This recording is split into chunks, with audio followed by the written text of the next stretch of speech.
Electric field intensity due to a uniformly charged non-conducting sphere।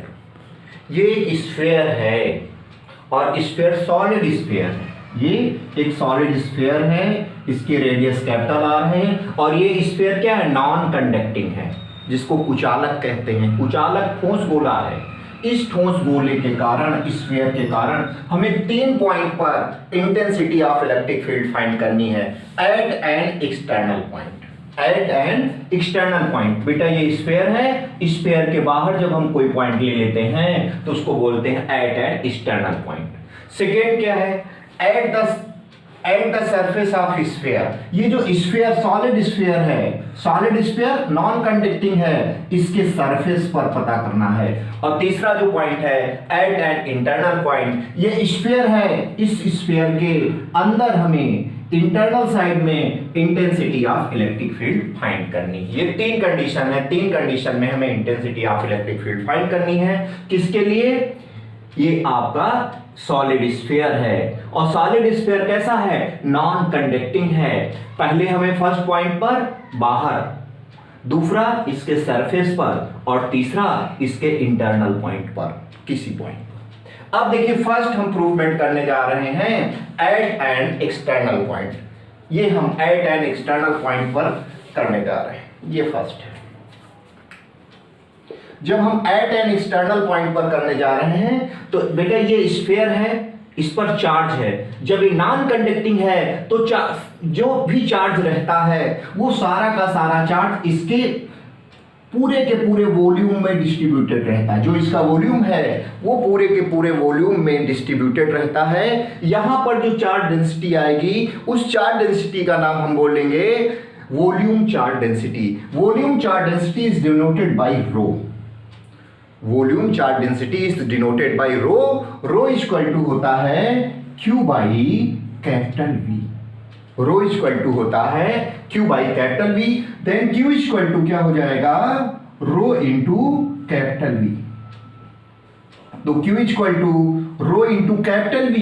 Capital V ये जो आपका non conducting sphere है, इस नॉन कंडक्टिंग स्फीयर का हम क्या लेंगे, वॉल्यूम लेंगे।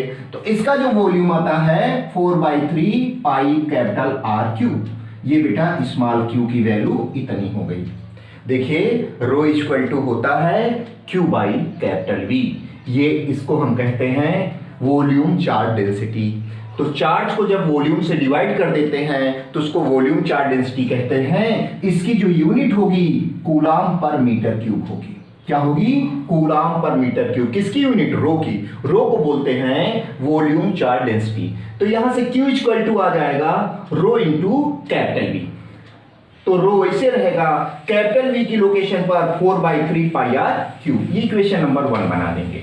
अब देखिए आपको कहां पर फाइंड करना, एट एन इंटरनल पॉइंट। जब हम इंटरनल पॉइंट की बात करेंगे तो ये पॉइंट इंटरनल पॉइंट है। इस पॉइंट में जिस डायरेक्शन में इंटेंसिटी ऑफ इलेक्ट्रिक फील्ड है उसी डायरेक्शन में एरिया वेक्टर है।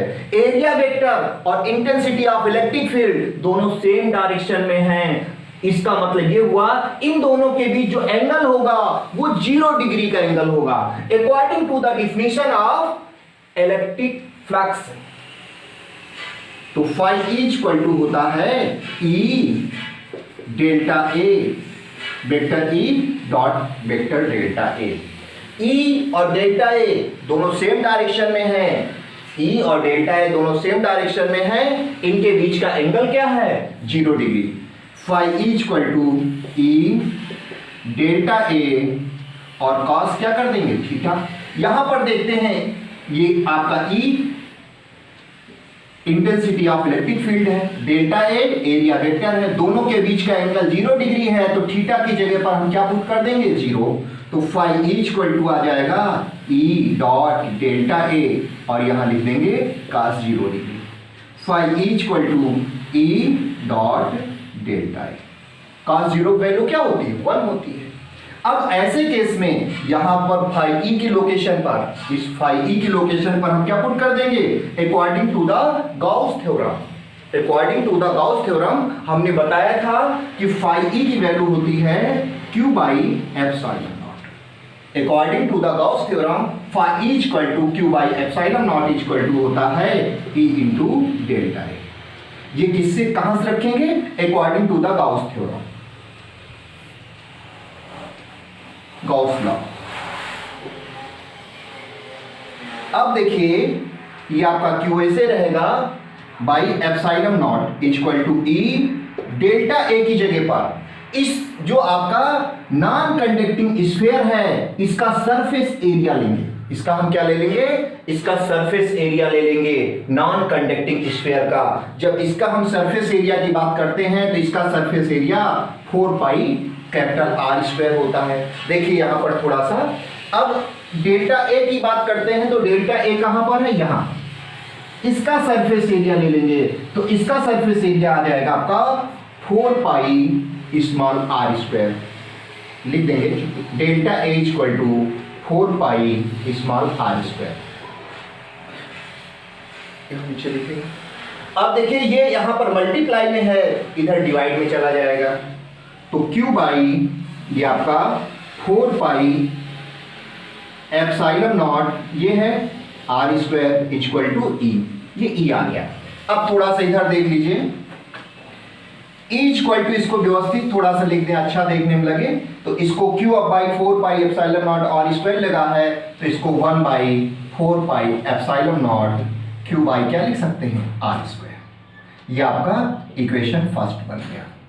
अब देखिए यहां से इक्वेशन फर्स्ट यहां बना रखी, इक्वेशन सेकेंड यहां लिख देते हैं। इक्वेशन फर्स्ट से हम क्यू की वैल्यू पुट कर दें, जो चार्ज है इस चार्ज की वैल्यू को यहां पर पुट कर दें तो E इक्वल टू आपका आ जाएगा 1 by 4 pi epsilon naught. Q की वैल्यू क्या निकाल रखे हैं?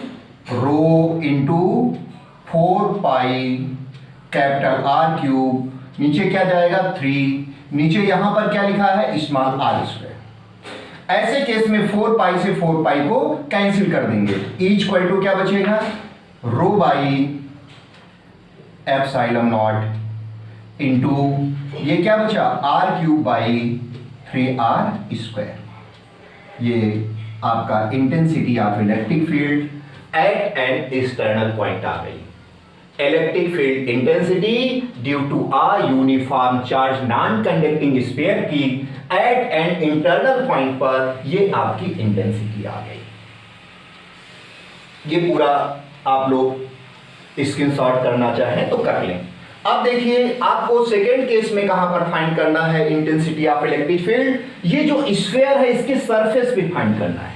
तो इसको समझो, इसी में हम बता दे रहे हैं, बहुत टिक मेथड है, इसमें कुछ करना नहीं। अब आपको ये मिटा देना है, ये मिटा दीजिए। अब आपको सेकेंड केस में कहां फाइंड करना है? वो सेकेंड केस है, देखिए अब आपको सेकेंड केस में कहां बताना है? फर्स्ट केस हो गया है at the surface of sphere. ये जो स्फीयर है इस स्फीयर के सरफेस पर आपको फाइंड करना है तो पॉइंट पी इसके सरफेस पर ले लेते हैं। यहां पर देखते हैं इंटेंसिटी ऑफ इलेक्ट्रिक फील्ड की डायरेक्शन ये और एरिया वेक्टर की डायरेक्शन ये। इंटेंसिटी ऑफ इलेक्ट्रिक फील्ड की डायरेक्शन ये है, एरिया वेक्टर की डायरेक्शन ये है। ऐसे केस में eight the surface of sphere electric field intensity आपको कहां पर फाइंड करनी है? At the surface of sphere. ये आपका स्फीयर है, स्फीयर की रेडियस कैपिटल आर। जो पहले वाला प्रूफमेंट है वैसा ही रहेगा, थोड़ा सा चेंजिंग कर देंगे। According to the definition of electric flux phi E equal to E into delta A होता है, वैसे रखेंगे। Phi E equal to E into delta A cos theta, जैसे पीछे हमने समझाया था। यहां पर भी एरिया वेक्टर और इंटेंसिटी ऑफ इलेक्ट्रिक फील्ड दोनों सेम डायरेक्शन में है। दोनों के बीच का E और डेल्टा ए के बीच का एंगल क्या है? 0 डिग्री रख देंगे। cos 0 की वैल्यू होती है 1। ये यहां तक आपका सेम आता है। अब देखिए गॉस थ्योरम से फाई ई की लोकेशन पर गॉस लॉ या गॉस थ्योरम से हम क्या रख देते हैं? Q by epsilon not. ये आपका E रहेगा और ये आपका वैसे ही डेल्टा ए रहेगा। ये आपका क्यू बाई एप्सिलॉन नॉट वैसे लिख देंगे। अब ये इंटेंसिटी ऑफ इलेक्ट्रिक फील्ड है। अब एरिया वेक्टर जो लेंगे वो इसका लेंगे, इसका एरिया लेंगे। तो इसमें रेडियस क्या है? कैपिटल आर है। तो जहां पर बेटा हमने स्मॉल आर लिख रखा है, इस स्मॉल आर को रिमूव करके यहां पर कैपिटल आर कर देंगे। तो यहाँ कैपिटल आर कर देंगे, तो ये जहां जहां स्मॉल आर है वहां वहां पर हम कैपिटल आर कर देंगे। तो एक कैपिटल आर कर दिए, यहां पर भी स्मॉल आर लिखा है, यहां पर भी बेटा हम कैपिटल आर कर देंगे, कैपिटल आर स्क्वायर। तो intensity of electric field E equal to 1/4 pi epsilon naught Q by ये हो जाएगा कैपिटल आर स्क्वायर। ये आपका इंटेंसिटी ऑफ इलेक्ट्रिक फील्ड का एक फार्मूला हो गया। अब देखिए E equal to 1/4 pi epsilon naught, Q की वैल्यू यहां से पुट कर देंगे। इक्वेशन फर्स्ट से Q की वैल्यू यहां पुट करेंगे। Q की वैल्यू क्या है, rho into 4/3 pi r cube. तो rho into 4/3 pi r cube, नीचे क्या है स्मॉल आर का स्क्वायर है। अब देखिए 4 पाई से 4 पाई कट जाएगा और ये आर कैपिटल आर का स्क्वायर है और ये कैपिटल आर का क्यूब है, ये कैंसिल कर देंगे, एक बचेगा। ऐसे केस में ऊपर कैपिटल आर बचेगा और नीचे केवल 3 बचेगा। तो E इक्वल टू आ जाएगा, E की जो वैल्यू आएगी वो क्या आएगी, rho upon epsilon not into capital R by 3। ये आपका हो गया। इसमें कुछ चेंजिंग नहीं किए, जहां जहां पर स्मॉल आर था वहां वहां पर हमने केवल कैपिटल आर पुट कर दिया और किसी भी प्रकार की कोई चेंजिंग नहीं हुई है at the surface of sphere. ये आपका सेकेंड प्रूफमेंट हो गया।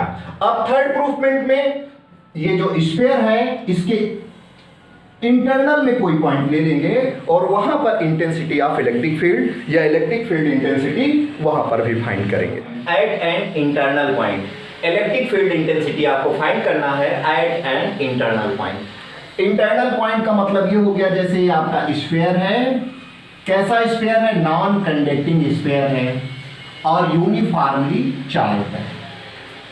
अब ये इसका सेंटर है, ये इसकी रेडियस है, सारा का सारा जितना भी चार्ज है वो सारा का सारा चार्ज इसके वॉल्यूम में डिस्ट्रीब्यूटेड है। जो भी चार्ज Q इस स्फीयर को दिया गया है वो इक्वली यूनिफॉर्मली डिस्ट्रीब्यूटेड है पूरे के पूरे स्फीयर में। अब हमें इंटरनल में एक पॉइंट हम P ले लेते हैं, इस पॉइंट P पर intensity of electric field find करनी है। जिस पॉइंट P पर intensity of electric field find करनी होगी वहां पर एक गॉसियन सरफेस हम ट्रेस करेंगे। इस गॉसियन सरफेस की रेडियस हमने कंसीडर कर लिया कि स्मॉल r है और इस पॉइंट P पर इंटेंसिटी ऑफ इलेक्ट्रिक फील्ड की डायरेक्शन ये हो गई और यहां पर जो एरिया वेक्टर बनेगा उसकी भी डायरेक्शन ये होगी। दोनों सेम डायरेक्शन में है, इसका मतलब ये हो गया कि इनके सेम डायरेक्शन में है। इसका मतलब ये हो गया कि यहां पर इन दोनों के बीच में जो एंगल है वो 0 डिग्री होगा। ऐसे केस में according to the electric flux phi equal to होता है E dot delta A, vector E dot delta A. Phi E की लोकेशन पर लिख देंगे vector E dot delta A cos theta.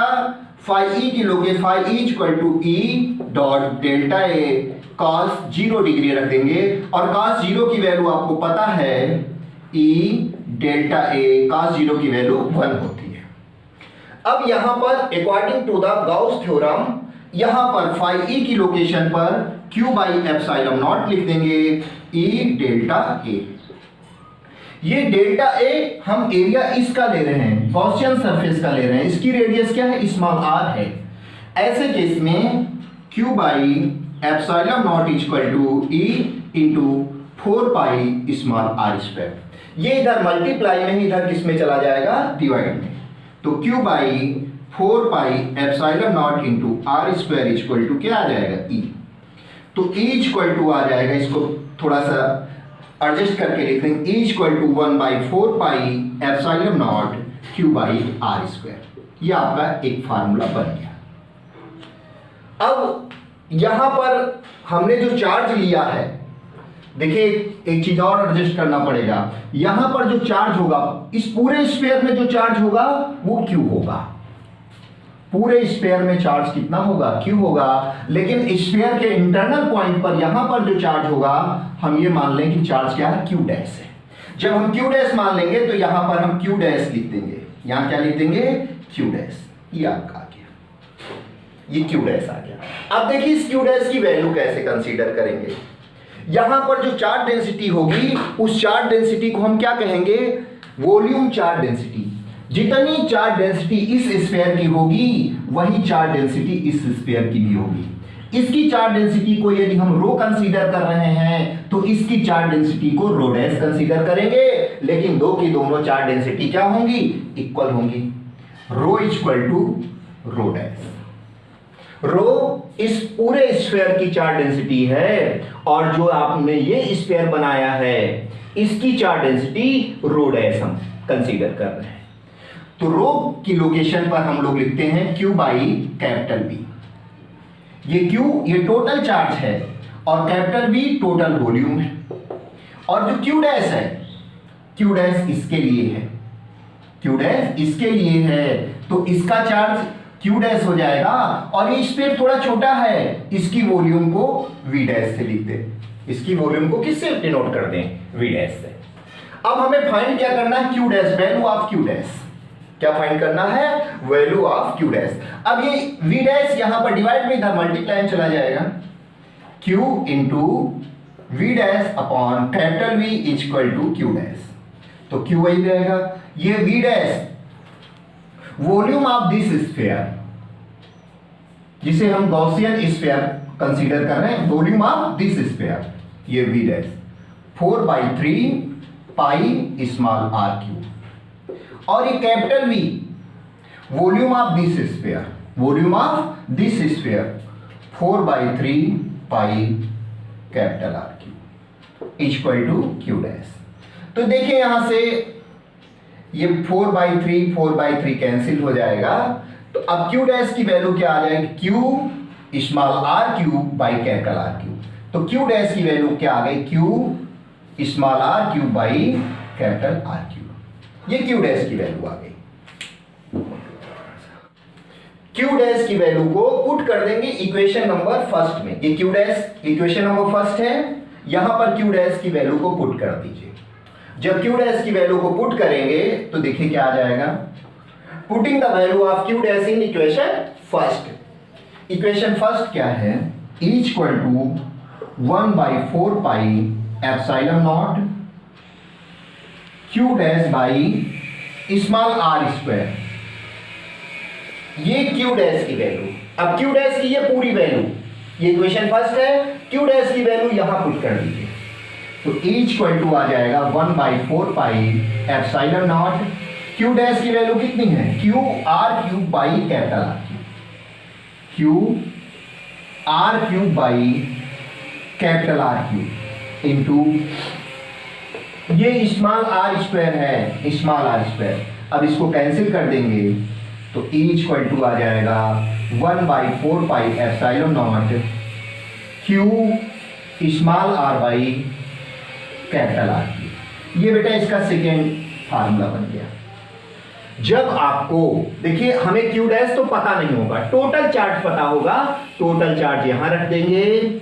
Small r means क्या हुआ, जो ये आपका इंटरनल पॉइंट पर, जिस इंटरनल पॉइंट पर आपको intensity of electric field find करनी होगी, वहां से सेंटर से उसका डिस्टेंस ले लेंगे। स्मॉल r सेंटर से डिस्टेंस, जिस पॉइंट पर हमको फाइंड करना है इंटेंसिटी ऑफ इलेक्ट्रिक फील्ड, ये इंटरनल पॉइंट है।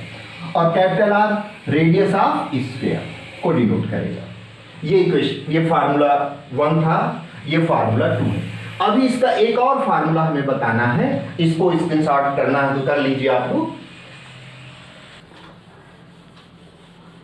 अब देखिए फार्मूला जो सेकेंड बना है, इस फार्मूले सेकेंड के आगे हम लोग फिर बढ़ेंगे। अब आगे बढ़ने का तरीका क्या है, इसका जो वॉल्यूम चार्ज डेंसिटी है, volume charge density is denoted by rho. Rho equal to होता है Q बाई कैपिटल V। यहां से Q की वैल्यू क्या आ जाएगी, Q की value rho into capital V, Q की value rho into capital V। Capital V means volume of ये सॉलिड स्फीयर, सॉलिड स्फीयर का वॉल्यूम क्या है 4/3 पाई r क्यूब। Q की वैल्यू को पुट कर दो इक्वेशन नंबर 2 में। जो Q है इस Q की वैल्यू को कहां पुट कर दो, इक्वेशन 2 में। Equal to 1/4 pi epsilon naught Q small r by capital R cube. तो इक्वल टू 1/4 पाई, बेटा इस Q की जगह पर, Q की जगह पर पूरा रख देंगे, Q की जगह पर ये पूरी वैल्यू पुट कर देंगे 4/3 by capital R cube rho by नीचे क्या रहेगा small r cube. Small r cube से स्मॉल आर क्यूब कैंसिल हो जाएगा, 4 पाई से 4 पाई कैंसिल हो जाएगा। ईच इक्वल टू आपका क्या बचेगा, तो ईच इक्वल टू देख रहे हैं जो बचेगा वो आपका ये यहां पर स्मॉल आर है,